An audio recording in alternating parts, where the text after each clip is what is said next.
السلام علیکم. څنګه افغانان کولی شي په امازون کې اکاونټ جوړ کړي یا امازون کاروبار شروع کړي؟ دې لپاره یو څو مهمه مرحلې دي باید عملي کړئ.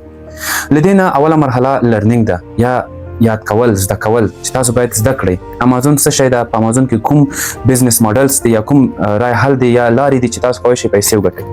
نو امازون څو لارې ورکړې دي دنیا لپاره، افغانانو لپاره، هر څوک چې وغواړي امازون کې فروشات وکړي یا پیسې ترې وګټي.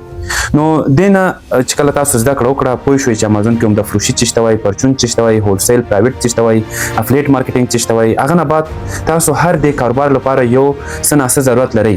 مثال که چېرته تاسو هولسیل یا پرایویټ لیبل شروع کوئ، تاسو ډاکومنټس ته ضرورت لرئ، تاسو LLC یا LTD ته ضرورت لرئ، ټریډ مارک ته ضرورت لرئ. نو په دې باید تاسو سرخلاص چې اول زده کړئ، بیا اسناد لاسته راوړئ.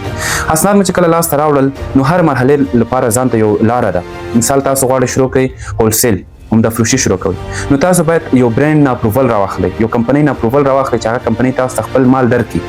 او کله چې اپروول مو راواخیستل، تاسو کولی شئ بیا پروډکټ هنټینګ وکړئ، ښه پروډکټ پکې پیدا کړئ. مثال کې یو کمپنۍ لري 100 یا 200 پروډکټ لري، په هغو کې ښه پروډکټ پیدا کړئ. صحیح ده؟ نو کله پروډکټ هم فاینلایز شول، او یا که چېرته برانډ سره کار نه کوئ، کمپنۍ سره کار نه کوئ، تاسو کولی شئ چې ډایرکټ د چین څخه یعنې علي بابا یا علي ایکسپریس نه مال واخلئ. خو هلته هم یو څو نقطې دي، لکه یو ښه سپلایر پیدا کول د یو ډېر اساسه نقطه ده. کله چې سپلایر مو پیدا کړو، مال مو انتخاب کړلو، نو دا مال به تاسو وړئ چیرته چې تاسو انتخاب کړی هلته یې خرڅوئ. مثال کې امریکا کې په کوم ایالات کې تاسو غواړئ، ایالات کې هم تاسو LLC اخیستې ده، ایالات غواړئ تاسو مال وساتل شي، نو دې ساتلو لپاره امازون ګودامونه لري، ویر هاوس. هغه مال به تاسو رسوئ د امازون ویر هاوس ته. مال چې کله ورسېدلو، هغه نه بعد تاسو په امازون کې کولی شئ همدغه محصولات، همدغه مال په فروش ته ورسوئ، لیست کړئ، زه د خرڅلاو ته ولګوئ چې خلک راشي واخلي. نو دې لیسټینګ هم دې کې یو څو نقطې مهمې شته چې څنګه ستاسو لیسټینګ رینکینګ کې راشي، اول رینک کې راشي. ځکه په امازون کې خو یو تاسو نه یاستئ، ډېر کسان دي چې فروشات لري، خرڅلاو لري.